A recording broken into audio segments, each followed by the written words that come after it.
Bijouterie Santia, mividy volamena. Galerie Arena Antanmen, box 15, si box 37. Batimax vous présente Cyberbike. Faites du sport en vous amusant. Cyberbike est compatible avec votre console Wii ou PS3. Disponible de suite chez Batimax. Tiara, manolotra ho anao ny Logitech. La saveur ultime des fruits. Matezatol manolotra anao ireo entana azo antoka sy mora indrindra ho aminy. Tôle ondulé, galvabac, tuile siam amin'ny luxe rehefa izay tiavanao azy. Matezatol ho amin'ny fanorenana maharitra sy mateza amin'ny vidiny tena mirary. 12 taona mihoatra ve ianao? Maniry ianao vaksiny miaro amin'ny coronavirus? Aza misalasala azy manatona avy hatrany ireo toerana voatokana anaovana vaksiny. Maimaimpona, tsy antery ary an-tsitrapo ny fanaovana vaksiny. 5G Batelma, des actualités uniques, dynamiques et renversantes dans le JT.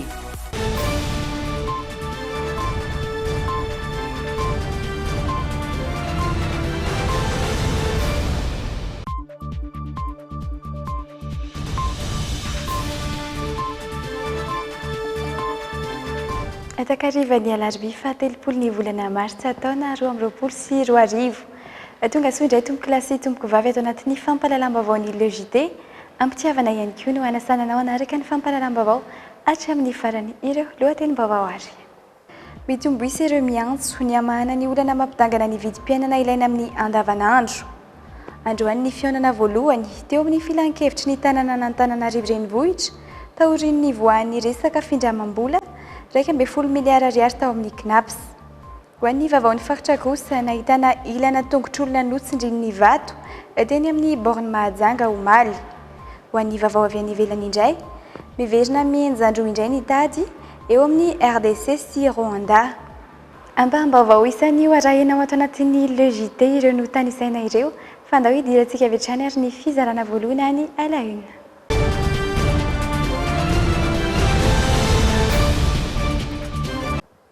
Fa araka ny efa natsidika tamin'ny lohatenim-baovao teo dia vavao ny fiainam-pirenena AKP ny avy hatrany no isantarantsika ny fiarahana ho an'ity takariva ity. Mitombo isa ireo miantso amin'ny amahana ny olana mampidangana ny vidim-piainana ilaina amin'ny andavanandro. Adin'ny fitondram-panjakana ve ny vahoaka ny fidy azy fahavariana amin'ny ady la politika izy ireo hoy ny fanontaniana napetraka ireo olom-pirenena maro nanaovana ity fanadihadiana manaraka ity. Angom-baovao nataony mpanao gazetinay tany amin'ny renivohim-paritany vakina karatra tany ity ho tanterina amintsika ity. Izy norakoto mandimby Julia ponina avy any ambany ho Atsirabe. Tsy manambady amanjanaka izy fa mbola mamelona ny ray aman-dreniny kosa. Mafy ny fiainana hoy ny lehilahy, tsy nisalasala ny hevitra rehefa nahita mpanao gazety nandalo. Mandeha adiny 2 avy any amin'ny tanàna misy azy izy isan'andro vao tonga eto amin'ity toeram-pivarotana ity mbola tahaka izay ihany koa rehefa mody. Kazama tsy apy. Kazamako zay efa tsariva mividy penana mividy fotsim-bany efa 3,000 kilao. Zany anao legioma ilay taloha dia efa tsy netsy ilay fidetavana legioma dia nijanona anay. Vidy penana anao mba hidimirary na ampiakazo ny kazaman'ny olona. Mba hidana ny olona mba azo mivavantasy ty na dia kely fotsy aza mivantasy ny azy. Amin'izao ny olona tsy misy azo avantasy. Torak'izay ihany koa ty raim-pianakaviana iray ity 70 taona izy amin'izao ary mivarotra voankazo no fitadiavam-bolany. Tsy maraka ny vidim-piainana intsony ny vola miditra ho izy. Za zao eo amin'ny efa taona eo angamba varotrako teto. Amin'izay aloha mba metimety ihany zao tena tsy mahita tombo mihitsy. Ao anatin'ny andro indray andro zao taloha matafiditra vola tsy latsaka ny 2 alina 3 alina. Zao raha mahita ny mpivady ny rehetrany ny raha mahita zao vola atao hoe amidy sakafo angamba no hita eo amin'ny 7 na 8. Nitaraina ihany koa ny mpivarotra arina fandrehitra miakatra ny Masokarena hoy Arsène. 2,000 ariary no nividianana ny ray gony teo aloha. Amin'izao efa tafiakatra 4,000 ariary. Tao anatin'ny volana vitsy nahitana io fiakarana hatramin'ny 3.30 isanjato io. Lasa miakatra ihany koa ny varotana azy eny an-tsena dia miena ny mpanjifa hoy ny fanazavany. Mafy be le fiainana ka. Mafy be satria ny zavatra rehetra zao miakatra daholo tena tony aza kelikely na alaina fa zany hoe fa tsy hita zay amidy fa iny mahazara. Nitombo isa ireo mpivarotra teto amin'ny tsena ny Dal lasam-panana vato fotsy eto Antsirabe ity hoy ny nambarany mponina tetỳ amin'ny manodidina tato anatin'ny taona vitsy zay. Maro ireo mpiasa very asa lasa mivarotra ety. Vidim-piainana zany tena meopapana distafa oatra loatra, tena enjana, tsy maleony sara ny vidiny, karama nefa kely. Za manera zany ny ataoko, manera trano, manera tany, manera etaketana reny, dia rehefa mahita dia mahita, moa tsy mahita dia efa zay, tsy hita zay ihany. Feon'iraisan'izy ireo no hoe variana amin'ny ady la politika mpitondra fanjakana ka adino tanteraka ny marary ny vahoaka. Manao antsoavo amin'ny mpitondra fanjakana ireto olom-pirenena naneho hevitra ireto. Ka ny afatra mba tiako apetraka zany a, za tsy mahalala an'izay ady politika ihany fa kosa le madinika zany mba tokony mba alefa le fahamatsina kely na sahala zany. Politika tokony hoako izay a, ny sosialy tokony ampanotsona vahoaka zany tokony asoa, tokony ataondreo hiezaka zany teo manao asany sosialy. Fa varina manao politika reo a dia mivahoaka ty ambanivohitra aty Madagasikara zany tena misaika fa ty ambanivohitra tery. Ny afatra mba ataonay zany dia mba miantso amin'ny fitondram-panjakana zany mba hijery fa mijaly ny vahoaka sahirana, mba ohatr'izay le fitondram-politika fa mba hijery ny vahoaka madinika zany amin'ny araka ny sosialim-bahoaka. Efa nisokatra nanomboka androany ny fivoriana ara-potoana voalohany ho an'ny filan-kevitry ny tanàna Antananarivo renivohitra. Fihaonana voalohany taoriny nivoahan'ilay raharaha resaka findramam-bola 1.2 miliara ariary tao amin'ny CNAPS.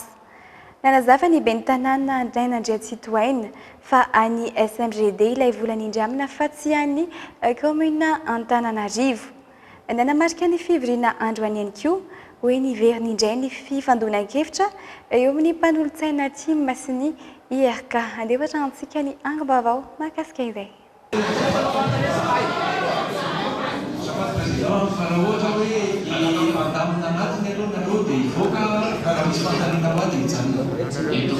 Zay dia aloha fa tsisy le mangarara tsy dradradradraina fa le mangarara taoranareo. Aza atao kilalonjana ho tia. Tsy kilalonjana sy tena andro be tanàna fa raha Antananarivo a. Miala tsiny tompoko. Nafana ny ady-hevitra ho an'ny andro voalohany ny fivoriana ara-potoana ny mpanolontsaina ny tanàna Antananarivo renivohitra. Ity raha teo ny fihaonana ny fanatrehan'izy ireo tamin'ny ben'ny tanàna taoriana ilay resaka findramam-bola 1.2 miliara ariary tamin'ny CNAPS. Manameloka ny fisian'ny an-trano an-trano ao amin'ny SMGD ny mpanolontsaina satria ambarany fa fianakavian'ny ben'ny tanàna ihany no mpikambany filan-kevim-pitantanana ilay orinasa. Andriamatoa ben'ny tanàna Andray Nandriatsitohaina ben'ny tanàna Antananarivo. Iza Andriamatoa Frédéric Rapesal ao anatin'ny conseil d'administration any SMGD. Fianakavianao io. Iza Gira Zafindralambo, membre conseil d'administration ao anatin'ny SMGD. Ianareo milaza fa ny commune urbaine Antananarivo ny SMGD kanefa fianakavianao zany ao anatiny. Ianareo nefa milaza fa ny SMGD no naka ny vola. Raha ny profo nefa dia Andriamatoa ben'ny tanàna ny andro tsy ny 20 décembre 2020 tsy mbola nitsangana koa ny SMGD no efa nandeha nakany amin'ny CNAPS négocier ny 11 miliara ariary. Tsy ny andrela fa nanome valim-panontaniana momba ny resaka SMGD avy hatrany ny ben'ny tanàna Andray Nandriatsitohaina. Nambarany fa any SMGD ilay vola nindramina fa tsy any CUA. Isan'ny nitondran'ny fanazavana ihany koa ny hoe nitombo mihoatra noho ny tamin'ny fitantanan'ny Easy Park ny vola miditra amin'ny kitapom-bolan'ny commune Antananarivo renivohitra. Monsieur Razamtranao, raha conseil municipal dia efa directeur en cabinet efa roa taona zay. Ireo mpanolontsaina tsy mampatatra zany. Io izy io, isaky ny vorontsika dia azafady Monsieur Razamtranao fa tsy fantatrao angamba directeur de cabinet io izy io. Efa roa taona izy neny tsy fantatrao Monsieur Razamtranao. Ny momba ny CNAPS hoe afaka manao sa tsy manao misy lalàna anomeko anareo ny lalàna izay mifehan'ny knapsa afahany knapsa mampindra faharoa ny momba ny hoe SNGD commune atsika ny SNGD no indra tsy namoaka ariary commune tsy engagé commune tsisy garantie fa ny vokany dia fahitatsika atsika ny société SNGD ary ny recette efa tafiditra ty amin'ny commune fa raha ohatra hoe ton'Antananarivo hoe tony samy mahay an'io. Nanamarika ny andro voalohan'ny fivoriana ara-potoana ireo mpanolotsaina ny tanàna Antananarivo ihany koa ny ampamoaka momba ilay antota taratasy 300 pejy mikasika ny fakana vola tsy ara-dalàna tany amin'ny SMGD nataony ben'ny tanàna teo aloha izay voalaza fa nampiasaina tamina dia maromaro. Aina ho vaky indray ny ady eo amin'ny mpanolotsaina TIM sy IRK. Tamin'ny alalana hoe fangatahana avance sur royalties IPN voyage isan-karazany nataony ben'ny tanàna teo aloha ho anay moa zany tany zao dia mazava fotsiny hoe antony mahatonga ny TIM niaraka tamin'ny vote ho an'ny ben'ny tanàna hatramin'izay dia manana an'ireo 300 page ireo izy dia ataony chantage dia tsy mivoaka zany hatramin'izay fa zao ilay izy voavoaka ny ben'ny tanàna. Miverina indray zany zao ny bras de fer entre ny TIM sy ny IRK tanàna Antananarivo. Lohahevitra hodiniana mandritra ny 10 andro ny mikasika ny compte administratif 224 ny teti-bola fanampiny ary ny tatitra manokana ataon'ny ben'ny tanàna sy ny mpanatanteraka momba ny asa ny taona 2024. Efa hiatrika fifidianana maro sosiny isika eto Madagasikara amin'ny faraparan'ny taona 2024. Efa tafapetraka raha teo ireo rafitra isahan'izany eny anivon'ny CENI. Betsaka nefa ny fanavaozana sy ny fanitsiana ireo drafitra napetraka teo aloha mba ahafahana mametraka ny fifidianana ho maro toerana hoy ny fiarahamonim-pirenena. Andeha rantsika ny tati-baovao mahakasika an'izay eo amin'ny rindran-tsary ny misatra zafy ny zatovo. Efa tombotra ny taona 2024 taom-pifidianana maro lafy eto amintsika.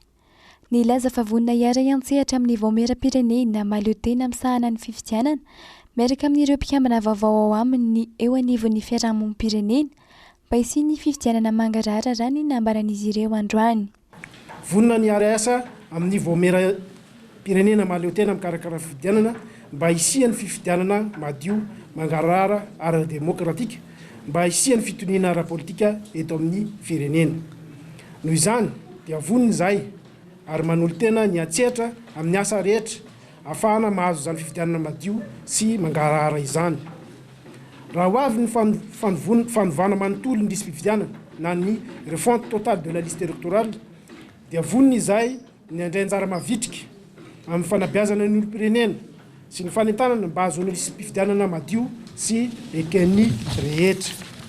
Marobe ihany koa ireo torolalana tsy fantatry ny olom-pirenena rehefa hitory amina resaka fanjikan-dalàna ao amin'ny sehatra ny fifidianana eto amintsika. Ilaina ny mampatsiahy indray ny tamberina ndraikitry ny tsirairay manoloana izany, indrindra ny sazy ho an'ireo mini mandika ny lalàna efa napetraka hoy hatran'izy ireo. Anisan'ny olana ny resaka contentieux électoral amin'ny resaka fitoriana. Be da be ny olona mitory nefa tsatran'le hoe azo raisina fa tsy mitombona satria nahoana tsy mazava amin'le olona le fomba fitoriana na ny olona rehetra tsy voatery mpahay lalàna daholy.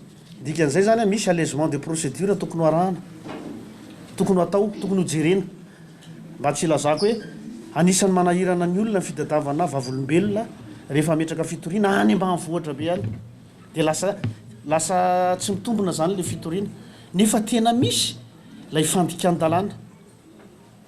Dia raha vao tsy misy an'le mpanara-maso fifidianana zany na le mpanao solotenana mpanao politika somary mafimafy any anatin'ilay fanaraha-maso akaiky an'le izy dia lasa very anjavony le fitarainan'le olona. Ankoatra izay, marobe ny antoko politika na fikambanana ankitrano an-trano eto amintsika.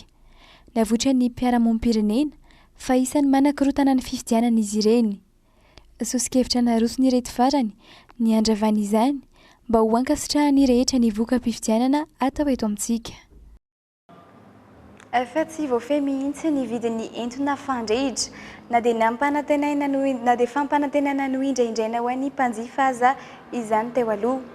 vao maika midangana ila tsy ho takatra intsony amin'izao ny vidiny entona fandrehitra ankalasa fampiasa vonjy maika sisa izany entona fandrehitra izany ireo mpanjifa sendranay ny maraina teo nanjatra fazarana ho any vahoaka ny fampanantenana tsy misy amin'ny lafiny maro amin'izao hoiatrany ireo sendranay dia rahantsika ny angom-bavao rahantsika amin'ny misa razafinjatovo miaka midina ny vidiny entona fandrehitra tao anatin'ny volana vitsivitsy izay ireo mpanjinjara tsy karitra ny ena ihany koa ny taham-panjifan'ny olona noho izy lasa lafo loatra amin'izao na izany aza misy ireo tsy afa-miala amin'ny fampiasana entona raha ny fanazavana tamin'ny voalohany io a 60 500 dia memenina daholo le olona dia iny izy na tonga le nidina le 9 kilo dia lasa 53 500 dia vetivety nefa io dia miverina ny 57 700 io indray dia karaha nidinany an'le 53 500 aloha teo mety 5 mois teo ihany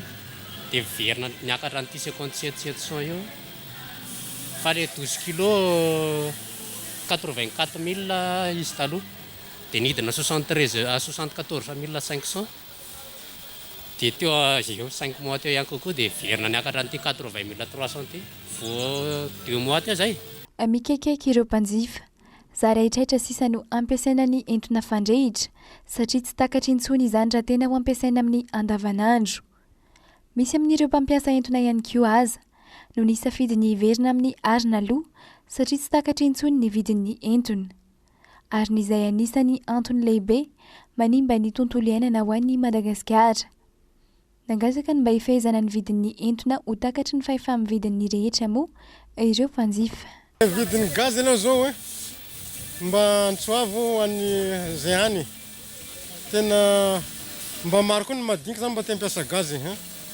satria tsy tratrany aigny zany izy vidinao gaz aizany kapoakambary zao fa miakatra ohatrany hoe tsy varotry indry zany zao fa safira zay zany tena marina fa ny fitarainana zany oka hoe mba ho tazomina am'izay prix normal zany le gaz zany aty zakatsonona mbola misonitra le gaz tsika malagasy nefa tena sahirana amin'ny fiainana dia ny olona sahirana zany tsy afaka hividin'le gaz nefa ny charbon koa zao fa tsy azo am'jifaina fa lafo be eny elizy aloha zany zay taloha nampiasa fa am'izay oa tsy mampiasa tsony fa enao amin'ny ainao manjery sy ny vaovao eny zany dia miakatra le prix eny ka amiko aloha zany le gaz koa ngena miakatra raha izy dia majinika sy dia mampiasa azy ohatrany hoe ny manan-katao sy manam-bola zany no mampiasa azy raha tsy ahivina ny fiakaran'ny vidin'ny entona fandrehitra no antonina ny sorana ny lehibe ny Vitogasy tamin'ny volana oktobra tamin'ny taon-dasa atahorin'izay dia nampanantena ny ministry ny varotra Edgar Razafindrava fa ho fehezina izany noho ny fiakarana maneran-tany anefa tsy azo lavina ny fiakaram-bidy saingy nilaza kosa ny ministry ny varotra fa ho atao tsikelikely izany nanomboka tamin'ny fiandohan'ny taona 2024 amin'izao anefa nidangana tanteraka ny vidin'ny entona hatreto kabary ambony latabatra no hita ho vahaolana aroso ny fitondram-panjakana ho an'ny vahoaka fa mpandriana adrisa ny filazana fa amidy atsinjaran'ny entona fandrehitra kanefa raha ataony kajy mbola lafo lavitra mihoatra ny vidin'ny arina aza ny entona hohatra n'ireo mpanjifa tafiditra tao anatin'ny fizarana faharoa ny fampahalalam-baovao indray ianao izao nany actu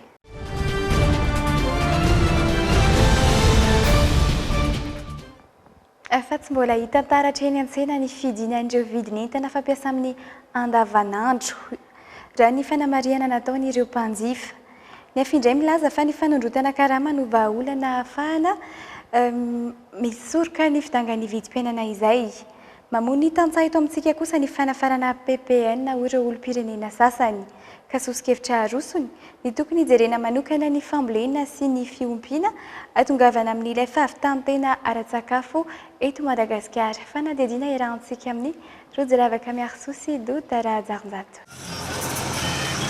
ny farany herinandro ny 20 marsa teo niarany tety tsena vitsivitsy teto Andrenivohitra ny fikambanan'ny mpiaro ny zonim-panjifa sy ny avy amin'ny ministera ny fampiroboroboana ny varotra isan'ireo toerana nale ny teny Analakely, Ambondrona, Mandrosoa ary Ambohijatovo.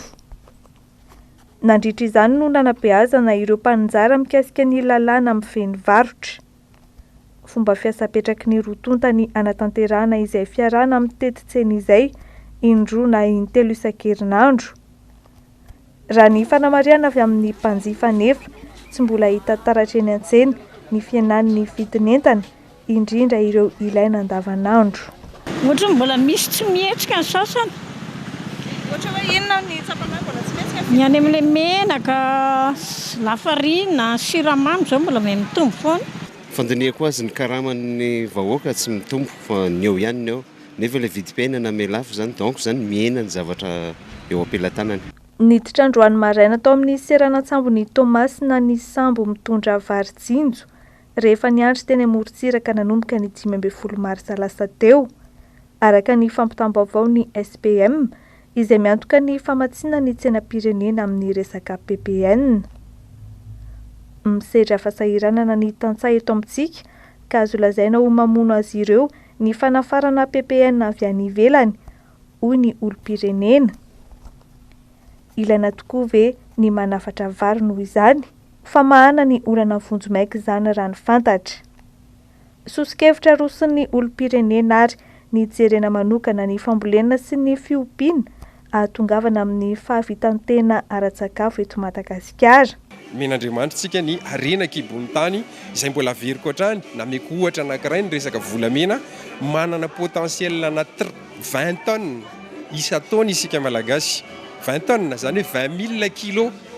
Isika malagasy nefa ataoko hoe lany andro manome hasina an'le 73 kilo sy le 43 kilo efa tsy hita-tsodry no asitsika hasina mafy be.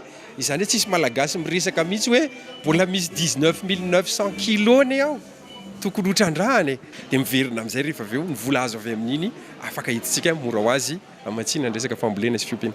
Vahaolana apetraky ny fitondram-panjakana ahafahana mametra ny vidim-piainana, ny fametrahana ny taniketsa industrialy. Mbola marefo amin'ny fampandehanana indostria nefa Madagasikara ka tsy mahasarika mpampiasa vola. Anomboka iodina amin'ity taona ity ny orinasa mpamokatra siramamy any Brickaville. Iodina amin'ny volana ambony ihany koa ny orinasa mpamokatra siramamy any Boeny ary amin'ny volana meny any Mahatalaky. Tsy araka izay nampanantenaina tany am-boalohany. Andanin'izay nanamafy ny SPM ao amin'ny page Facebook-ny fa ampy tsara ny vary eto Madagasikara. Noho izany tsy misy antony mampiakatra ny vidiny raha tsy resaka fanararotana.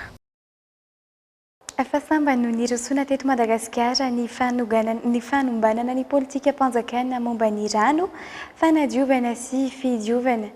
Nisantatra izany Antananarivo amin'ny marenivohitry Gasikara azy. Mifanindran-dalana amin'izay ihany ny atrikasa mandritry ny 2 andro mikasika ny rano, fanadiovana sy fidiovana. Aorian'izay ho atolotra ny governemanta ny tsoakevitra fanatsarana mifandray amin'izany. Dia hoe rahantsika ny fanampanazavana mahakasika iray. Ny 420 isanjato ny mponina eto Antananarivo renivohitra no manana rano any an-tokantrano. 470 isanjato matsaka rano eny amin'ny pompe iraisana ary ny 2 isanjato maka rano any amin'ny vovo. Raha ny tatitra avy amin'ny talen'ny rano, fanadiovana sy fidiovana eo anivon'ny CUA. Amin'ny marenivohitry Madagasikara azy, nisantarana ny fanombanana ny politika mpanjakana eo amin'ny rano, fanadiovana sy fidiovana Antananarivo. Nandray fanapa-kevitra anatanteraka fanombanana ny antenimieram-pirenena ary miara-miasa amin'izany ny fitsarana momba ny kaonty. Fa ny tanjonay aloha amin'ny fitsarana momba ny kaonty dia tsy olona. Dia aloha ny tsara tsy indrina tsy olona ny tanjonay zany. Fa ny tanjonay zany ilay rafitra sy ilay fetezany atao hoe politika anankiray sy ny drafitra entina hitantanana ny tetikasa anankiray. Fa tsy olona akory ny tanjonay. Ny olona zany dia fa any amin'ny everiko fa any amin'ny lafiny any amin'ny faharova mety voakitika.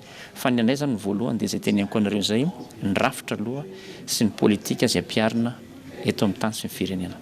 Manodidina ny aotra faingo 270 isanjato ny teti-bola-mpanjakana natokana ho an'ny sehatry ny rano, fanadiovana sy fidiovana. Ny fiatraikan'izay sy ny vokatrio famatsim-bola io isan'ny tiniana mandritra ny atrikasa anangonan-kevitra amin'ireo mpisehatra samihafa eo amin'ny rano, fanadiovana sy fidiovana, miampy ny mpiara-miombonantoka, ny sehatra sy miankina ary ny firaisamonim-pirenena. ahoana ny mpisehatra, ahoana ny famatsim-bola, inona ny rafitra nanakinana ndraikitra mikasika an'izany, ahoana ny fisitrahan'ny olona azy, ahoana ny fotodrafitrasa tafiditra amin'izay ilay fitehirizan-drano, ahoana ihany koa ny teknôlôjia ampiasaintsika satria nahita voatsela misy tanora malagasy mahavita mamadika ranomasina ho rano mamy amin'ny fomba ataoko hoe tsy lafo sady mahomby rano filazana. Reny rehetrarehetra reny mety tokony hotrandrahana ve, mety izay ve no hitondra tombotsoa. Ahoana ny famahana olana amin'ny fitarihan-drano, ahoana ny famahana olana amin'ny famatsiana rano sy izay rehetrarehetra izay any izany no jerevana. Tanjona ny amoaka tatitra momba ny fanombanana ny politika mpanjakana momba ny rano, fanadiovana sy fidiovana ka ho atolotra ny governemanta ny tsokevitra, fanatsarana sy fanamafisana mikasika izay. Fa tapatongotr'olona iray no hita notsindrin'ny vato teny amin'ny borny Mahajanga omaly. Ny fiamoran'ny ranomasina no nahafahana nijery ity tongotra ity. Ambaran'ireo nanatry maso fa ana vehivavy. Andrasana kosa ny valin'ny fizahana ataon'ny BMH. Misy ny feo mandeha fa n'olona narariny omamiada n'ity tongotra ity.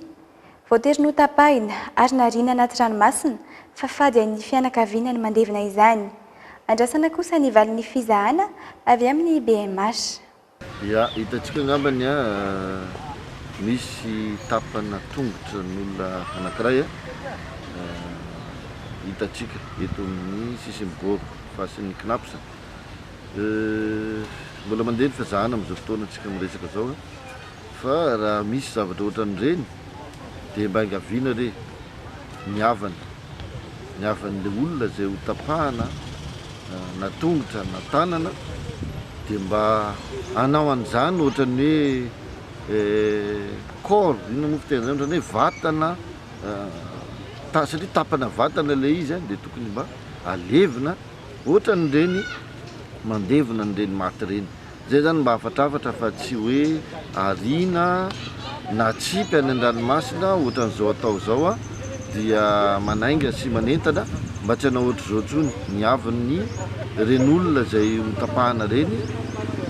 Isika mpitsabo namana dia manentana ihany koa hoe tokony ho alevina ireny tapana vatana ohatran'ireny fa tsy ariana na hoe atsipy any ranomasina ohatran'izao hitantsika zao.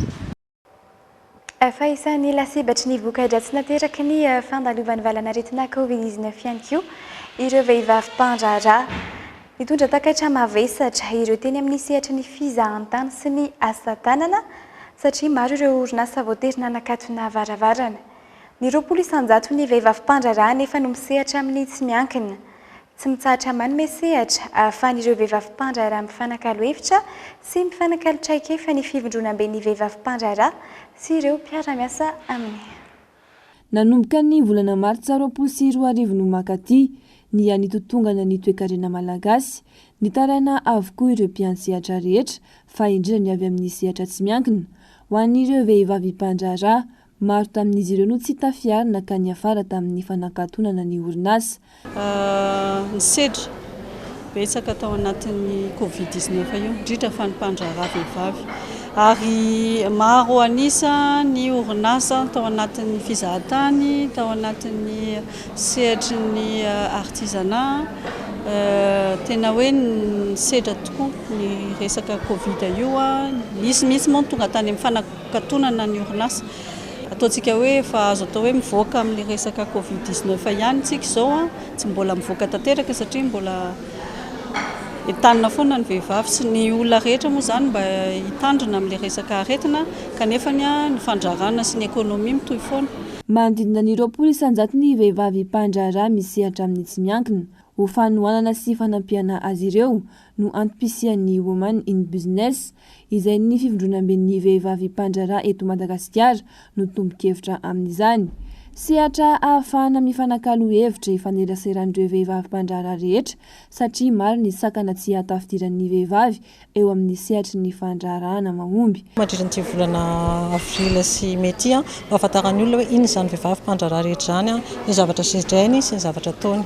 amin'ny volana 17 mai dia misy ny conférence iraisam-pirenena izay ahitana olona avy any ivelany izay hanao conférence eto Madagasikara. Dia amin'ny 17 alina misy ny Wibo Awards izay fanomezana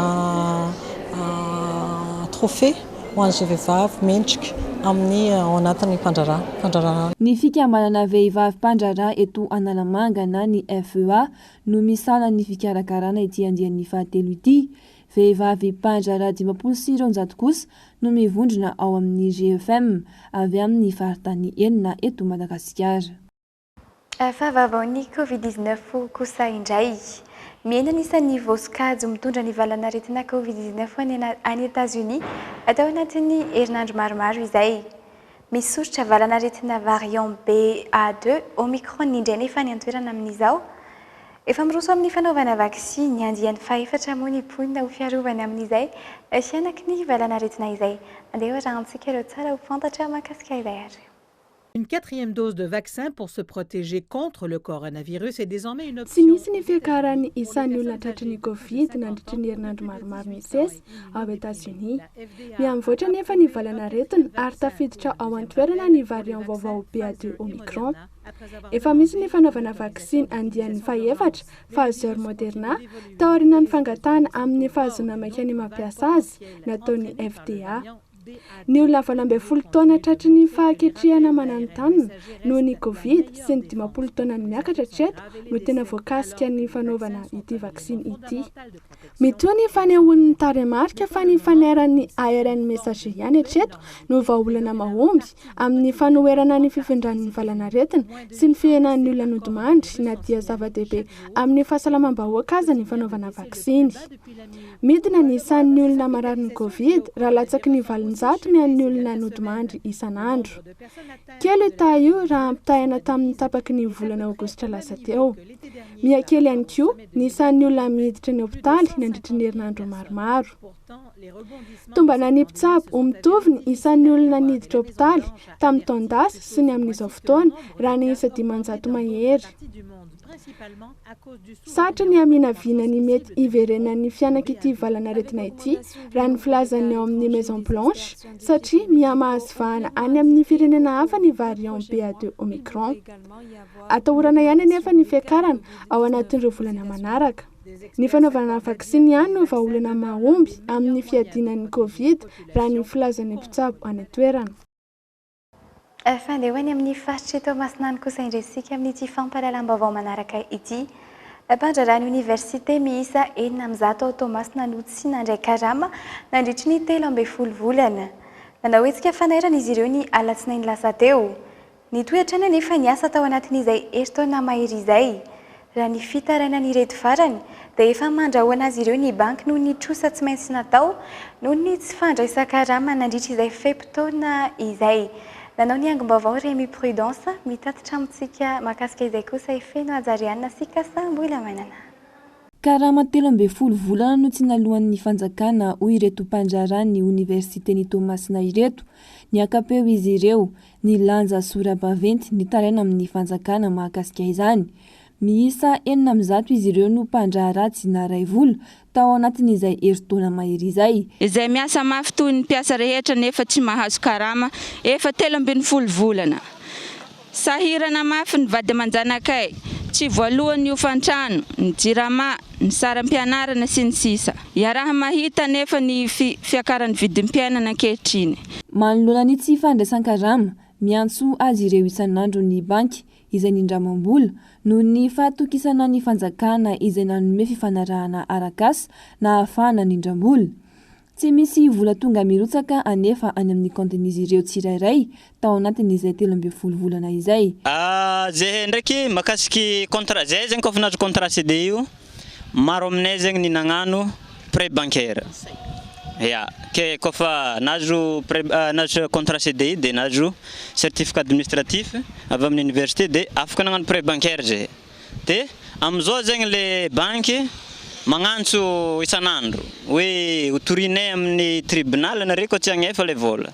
Nefa le koragna natao tamin'izegny paiement sur salaire nifaneleva trosa aminjare. Kanefa zao ny mahazo aneo efa 13 volana zay tsy afaka nagnefa zegny. miaina ao anaty tebiteby andro amanalina izy ireo raha ny fitaranana hatrany. Efa nisy ny ezaka nataon'izy ireo tamin'ny fanantonana tompon'andraikitra isan-karazany na ny tao an-toerana na ny taty amin'ny foibe, saingy fampanantenana ijerena vahaolana aingana hatrany no miverimberina. Hiditra amin'ny hetsika mafimafy izy ireo raha tsy misy ny vahaolana mahafapo na fifampiresahana na fifampiraharahana mazava. Afanda ivadika any amin'ny maresaka iraisam-pirenena kosa indray isika. Miverina mihitsy andro indray ny tady eo amin'ny RDC sy Rwanda. Nilaza ho natratra miaramila Rwandais anankiroa nandritry ny fanenjehana ny vondrona Pikomy M23 ny tao Kinshasa omaly. Nandà mafy izany anefa Kigali ary nilaza fa manana pirofo entina miazona ny heviny mahakasika izao fanambarana no sokajiana ho fanankirotanana saim-bahoaka izao. Dia rahantsika ny tatim-baovao mahakasika izay. Namoaka fanambarana iry zareo Kinshasa fa nahatratra miaramila Rwandais anankiroa nandritry ny fanenjehana ny vondrona Pikomy M23 voalohany ho nanafika ny tafika Congolais tao amin'ny faritra atsinanan'ny RDC. Araka ny nambaran'ny Congo dia manohana antsokosoko io vondrona Pikomy Rwandais. No mafisy ny Congo fa tsy manaja ny fifanarahany Rwanda, fanampin'izay nolazainy ihany koa fa tsy hamely ireo Pikomy hiditra ao amin'ny tany mihitsy ireto farany. Fotoan'izao izy anatsarana ny firaisana tsikombakomba eo amin'ny M23 sy ny Rwanda. Vao antso hanome fanazavana any amin'ny ministera andraraham-bahiny ao Kinshasa anio ny maso ivoan'ny Rwanda any an-toerana manoloana ity raharaha ity. Ankilan'izay nilaza i Kigali fa tsy misy idiran'ny miaramilan'ny Rwanda any RDC. Efa tamin'ny 15 ny volana febroary no voatonona ny anaran'ireo miaramila roa izay nolazaina fa voasambotra omaly. Fanodikodinana saim-bahoaka no ataon'ny ankilan-drany nambaran'izy ireo hatrany. No mafisy ny ihany koa fa misy pirofo ahafahany manamarina izany. Nangataka ny anokafana fanadihadiana lalina mahakasika izao toetra raha izao moa i Rwanda. Fahotoy ny ilay fianjerana fiaramanidina iray tany amin'ny faritra atsimon'ny Chine tamin'ny alatsinainy lasa teo dia fantatra fa maty avokoa ireo pandemisa 2.30 nandray ity sidina ity. Andalana amin'ny fikarakarana onitra ho an'ny fianakavian'ny maty kosa ny tompony andraikitra amin'izao raha ny fampitam-baovao iray. Dia rahantsika ny tsara ho fantatra mahakasika iray. Maty avokoa ireo pandemisa 2.30 tao anatin'ilay fiaramanidina ny anjera tany Chine araka ny fampitam-baovao avy amin'ny China Eastern Airlines tompon'ilay sidina. Efa niroso tamin'ny fikarakarana antota taratasy fangatahana onitra ny avy amin'ny fianakavian'ny maty izy ireo amin'izao.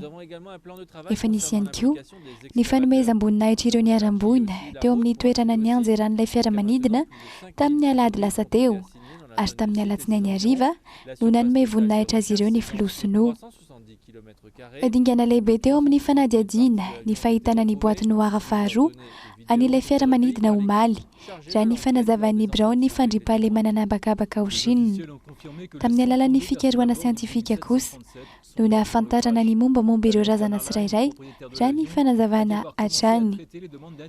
Nahatratra 730 kilometatra tora-droa ny toerana nanaovana fikarohana tamin'ny tsiloza ity. Mpamonjy voina miisa 5,000 no nivondrona nanatanteraka ny vonjy-voina. Fa ny hanome lanja ny fandrarahan'ny tanora izay no tanjon'ny Prix Pierre Castel. Araka izany misokatra ho an'ny mpandraraha tanora 12 ka hatramin'ny 17 taona ny fifaninanana. Fepetra-takiana amin'ireo mpandray anjara ny hoe ny asa nandritry ny herintaona farafahakelany orinasany ary misehatra eo amin'ny tontolon'ny fambolena sy ny fanodinana akora fototra.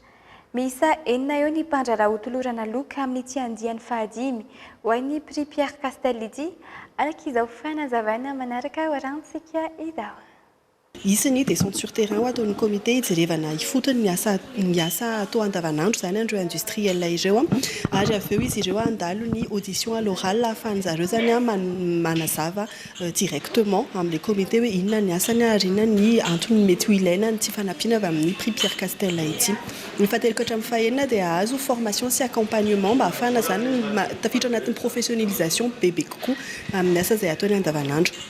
noroakosana dia andalo amin'ny nivony jury international izay tarihan'ny présiden'ny Castel zay Pierre Castel mihitsiny zany no mitarika an'izay jury izay ary izy no ameny nametraka no izy voalohany izy faharoa izy zany azony 15 000 euros de financement izy any azo 10 000 euros de financement akoatran'ilay formation izay efa ho azon'izy ireo. Fahoarantsika ato anatin'ity horonan-tsary manaraka ity kosa ny momba ny ekipa ORAT na ny opérationnel Rui de Ness Airport Transfert izay misahana ny fikarakarana ny famindrana ireo sampan-draharaha ny seranam-piaramanidina rehetra teo aloha eny amin'ny seranana iraisam-pirenena vaovao an'Antananarivo. Anisan'ny nandray anjara tamin'izany ireo mpianatra misy Amanarivony mahery izay nilatsaka an-tsitrapo ahafahana manatanteraka ireo karazana andrana rehetra sy ny fampiofanana ny mpiara-miasa izay natao nandritry ny roa taona teo eo. Ity farany moa dia ho tanterahina mba ho fanazarana amin'ny fikirakirana ireo fitaovana sy lamina vaovao napetraka ny arahana tamin'ireo sampana rehetra mandrafitra amin'ny fampihodonana ny seranam-piaramanidina.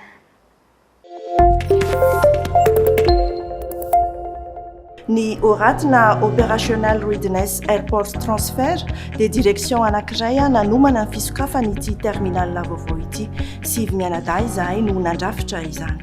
Tao anatin'ny roa taona dia maro ireo andrana natao alohan'ny sokafan'ny seranana dia ireo fitaovana izay ampiasaina sy ny fanomanana ireo olona izay kirakira izany. Nahafahana ihany koa nanatsara ny fandrindrana ny fomba fandraisana ireo mpandeha amin'ireo dingana sy lalina rehetra lalovana mba hanomezana fahafahampoan'ireo mpanjifa. Amin'ny mahaseranana vaovao ity toerana ity dia ny fitaovana izay ampiasaina ato dia manaraka ny kafarany sy ny fenitra iraisam-pirenena. Noho izany dia tsapa fa nanasarotra ny fampiofanana amin'ny fikirakirana sy ny fanazarana ireo mpiasa ahafehy ireo fitaovana vaovao ireo. Anisan'ny nanamarika ny ekipa tamin'izany ny accostage passerelle voalohany, tao ihany koa ny fandefasana ny milina EDS 3, fitarafana entana anisan'ny kafarany ary farany ny fandraisana ny mpianatra misy Amanarivony mahery tamin'ny andrana natao. Misaotra ireo mpiara-miasa rehetra, ireo sampan-draharaha, ireo mpianatra nilatsaka an-tsitrapo nahafahana nahatotosana ny andrana ORAT. Mankasitraka tompoko noho inareo nahafahana nanokatra izao seranana vaovao izao. Toy ny mazatra anao hatrany tompo kilasy tompo vavy mialohan'ny isa rahantsika dia andeha roso aminao sahady ny vina ny mety ho toetry ny andro any rahampitso alakamisy.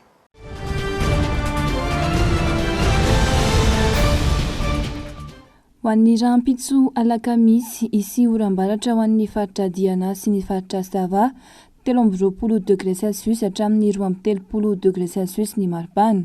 Anorana ao amin'ny faritra Boeny raha ifandimby ny rahona sy ny masoandro ho an'ny faritra Mielaky, Sofia sy Betsiboka 20 degré Celsius hatramin'ny 30 degré Celsius ny maripana.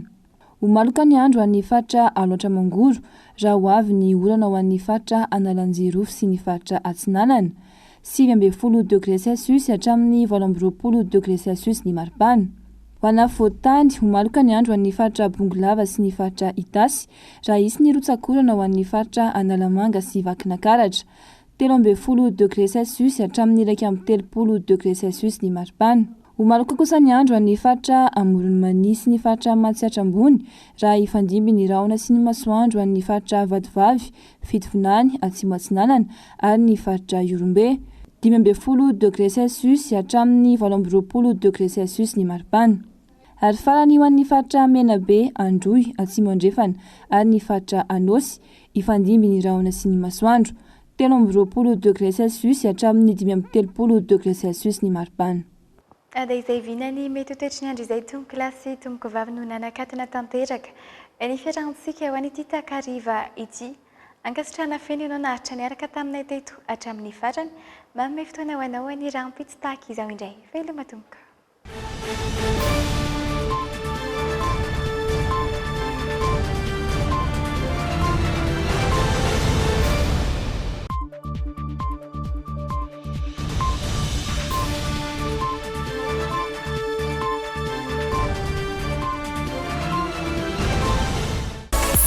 Tellement des actualités uniques, dynamiques et renversantes dans le JT.